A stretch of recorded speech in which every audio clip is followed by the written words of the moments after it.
Primeiro tema, origem da matéria. Mas assim, tu sabe o que é matéria? Matéria é basicamente tudo. Tudo que tem massa, ou seja, algo físico e que interfere na gravidade. E tudo que tem volume, ou seja, que ocupa lugar no espaço. Tipo, imagina que o espaço é essa sala agora e você é o volume. Ela é composta por moléculas e partículas, mais conhecidas como átomos. Para quem não sabe ou não lembra, átomo é isso aí azul. Ele tem núcleo central, carga elétrica positiva, negativa e neutra. E para quem não sabe ou não lembra, molécula é a junção de átomos por uma corrente química, ou seja, essas duas bolinhas azuis e essa bolinha vermelha são átomos e eles estão ligados formando uma molécula. Tá, agora que eu já expliquei o que é tudo isso, você sabe me dizer de onde veio? Qual é a origem da matéria? E o que o Big Bang tem a ver com isso? Bom, para começar, esse George aí da esquerda, ele propôs a ideia do Big Bang. Ele foi o primeiro lá em 1931. Ele disse que tudo se formou a partir da desintegração de um núcleo radioativo instável, e ele chamou de átomo primordial. Pegou?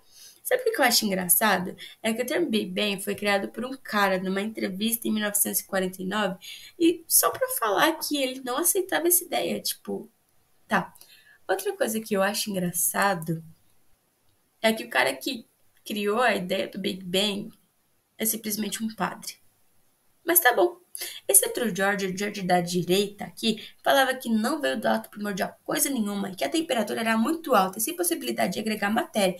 Então ele falava que o estado inicial do planeta era simplesmente uma sopa cósmica. Essa teoria até que aceita, mas não mais do que a do padre e da nossa querida explosão, ok? Para o universo, a melhor parte foi a queda de temperatura, ou seja, o passo 3, o resfriamento, onde os fótons foram ficando menos energéticos e não conseguiam mais impedir a ligação dos elétrons e dos prótons. Tá bom? E aí, depois de tudo isso, 300 mil anos depois, surgiram os primeiros átomos ali, o passo 4, elétron, próton e nêutron, beleza? Agora a gente vai fazer um exercício rapidinho. O átomo primordial é o nome dado a qual fenômeno? O Big Bang, certo? E a matéria se originou no início ocorrido? Sim. Próximo, tu tem 5 segundos para ler. 1, 2, 3, 4, 5. Pausa e lê, gente. A primeira, eu já vou responder aqui. A primeira é falso. Os átomos podem sim ser desintegrados, inclusive dentro deles o que tem é próton, elétron e nêutron. Além de que temos mais uma camadinha, né? Dentro deles, dos prótons, temos os quarks. O 2 é falso. São formados por pelo menos 3 partículas. É o que eu acabei de falar. Não é mais 3, é muito mais. A 3, eu nem preciso falar nada, né? Elétron é negativo. Então a resposta correta é 4, 5 ou 6, ou seja, letra C, ok? E quem aqui acredita que o Sol é o centro do universo? Eu acredito em galera, mas assim, na era cristã teve muito bate-boca por causa disso. O geocentrismo foi criado por Cláudio Ptolomeu. A palavra geocentrismo é a junção de geo, terra, com centro, ou seja, a Terra é o centro do universo. E é o modelo mais antigo da cosmologia. E sabe quem acreditava nisso? Sim, Aristóteles. Ele falava que o Sol era apenas éter, uma função orgânica que apresenta apenas oxigênio, hidrogênio e carbono, enquanto nosso planeta continha os 4 elementos. Uau! Sendo assim, o Sol não era digno desse papel. Os que acreditavam nisso eram Hiparco e Eudoro, e também a nossa querida Igreja Católica e Apocalíptica. Enfim, Aristarco, que era da mesma época desse pessoal, ele falou, cara, meu irmão, tá errado isso aí. E ele foi o primeiro a apresentar essa teoria, a criar essa muvuca toda. Ele pode até ter falado antes, mas quem levou os créditos foi Nicolau Copérnico. Esse carinha polonês afirmou o heliocentrismo. O significado dessa palavra é a junção de centro com Hélios, o deus do sol romano. Tá, né? Os que acreditavam nisso eram Isaac Newton e Galileu Galilei. Galileu Galilei acreditava tanto que chega, morreu.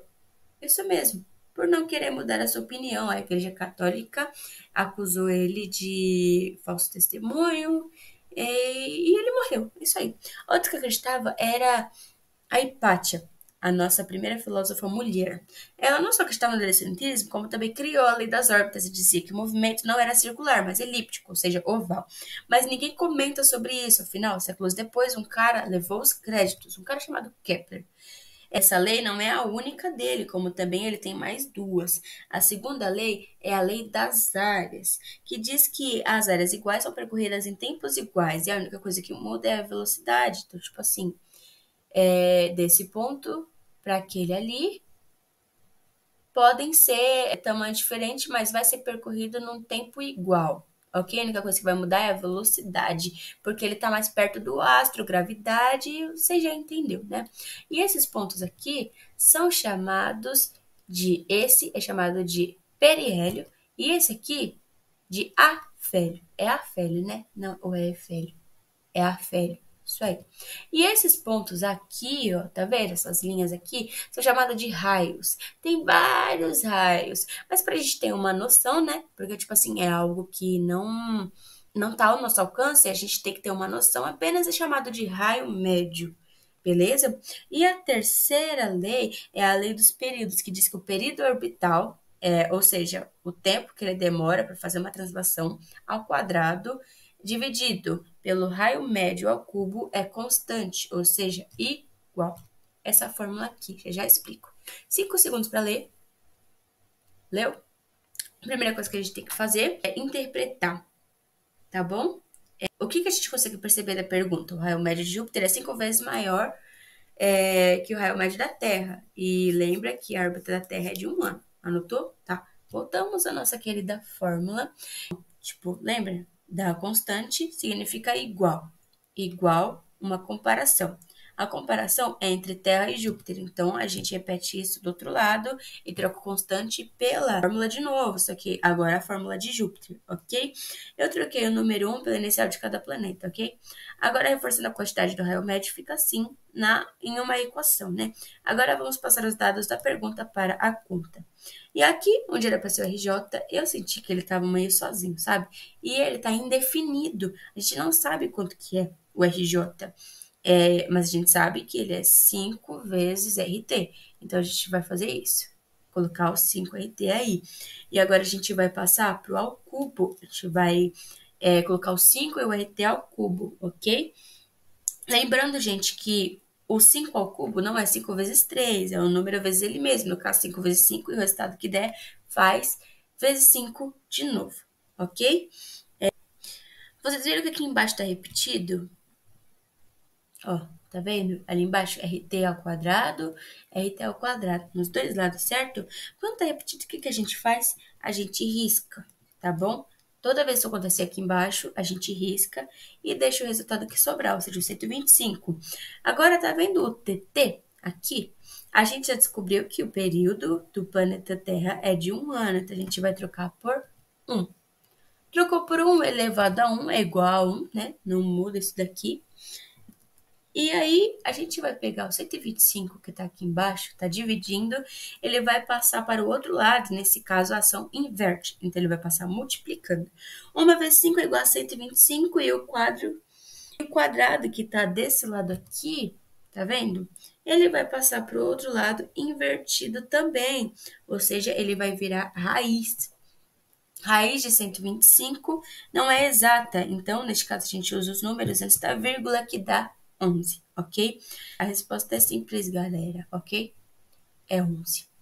Próxima questão. Por que a teoria do heliocentrismo não era aceita pela Igreja Católica? O geocentrismo era acreditado pela Igreja Católica principalmente por causa das passagens bíblicas que falavam que o homem é o centro de sua criação divina e que por isso faz mais sentido o centro de sua criação morar em um lugar que também seja no centro de tudo, né? Tá bom?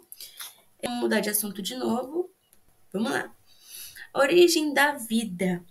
Tem várias teorias, tais como o criacionismo, que diz que tudo e todos foram criados através de um ser supremo, algo sobrenatural e algo intencional. Outro é a panspermia, que fala que surgimos de micro-organismos galácticos e substâncias químicas, vindas de meteoros, cometas e poeira cósmica. Isso aí. É diferente da teoria de Oparin, a nossa querida atmosfera primitiva. Eles gostam dessa palavra, né?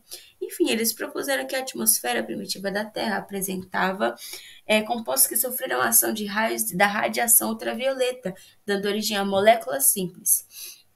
Essas moléculas orgânicas ficavam nos oceanos primitivos, formando uma espécie de sopa primitiva. De acordo com os pesquisadores, a atmosfera primitiva terrestre era composta basicamente por amônia, hidrogênio, metano e vapor de água. O vapor de água da atmosfera condensava e dava origem à chuva. A água, quando caía no solo, se evaporava e a superfície da Terra ainda era quente, né? Dando início a esse ciclo de chuva. Nesse cenário, tipo, observava as descargas elétricas ainda e a radiação ultravioleta, que fazia com que os elementos atmosféricos reagissem e formassem compostos, os aminoácidos. Eles encontraram condições favoráveis, começaram a formar estruturas semelhantes a proteínas, né? E essa teoria é a mais aceita até hoje pelos cientistas. Enfim, outra teoria aqui é a abiogênese, que diz que podemos formar vida através de matéria não viva, tipo um objeto. Falavam que tinha uma força vital e tal, e também era conhecida como geração espontânea. Falavam que, tipo, mesmo que uma carne dentro de um pote estivesse fechada, ainda existiria formas de vida lá dentro, sabe? E uma das pessoas que sugeriu foi Aristóteles. Caraca, meu. O cara tá com tudo, viu? Pelo amor de Deus. Enfim, mas o cientista que acreditava nessa teoria era John Needham. Ele criou, né? Ele fez um experimento aquecendo o caldo nutritivo por um tempo e deixou esfriar. E quando ele tirou a tampa, né, esse frio tampado, e quando ele tirou a tampa, ainda existia vida lá dentro, né? E esse experimento ele deve ter sido a prova de abiogênese, né? A teoria está certa. Porém, existia um cientista chamado Spallanzani que acreditava na biogênese, que diz que a vida só dá para ser criada através de outros seres vivos, seres pré-existentes. E a nossa querida reprodução. Ou seja, um rato só pode ser criado através de outro rato. Tinha como seus parceiros de fé o Pasteur e o Red. Não sei se é Redai, se é Red, é isso aí. E ele refez o experimento de Needham, mas com mais tempo no fogo. Ele deixou tampado e tal, só que na hora que ele olhou, não existia vida ali. Só começou a aparecer vida apenas quando ele deixou o vidro aberto. E nisso foi desmascarada a teoria da biogênese. Agora uns exercícios bem basiquinhos. Tu tem 5 segundos para ler. Foi? Tá. A1 é V. Acabamos de ver a biogênese, né? A 2 é F, porque não é biogênese, é abiogênese. A 3 é F, porque não é bem o princípio vital. E a 4 é V. Biogênese, né, bebês? Fica assim. 5 segundos para ler. E a resposta é biogênese. Bom, sendo assim, eu espero que tenham entendido para sair daqui mais sabidos do que nunca. E qualquer dúvida é só mandar nos comentários. Beijo!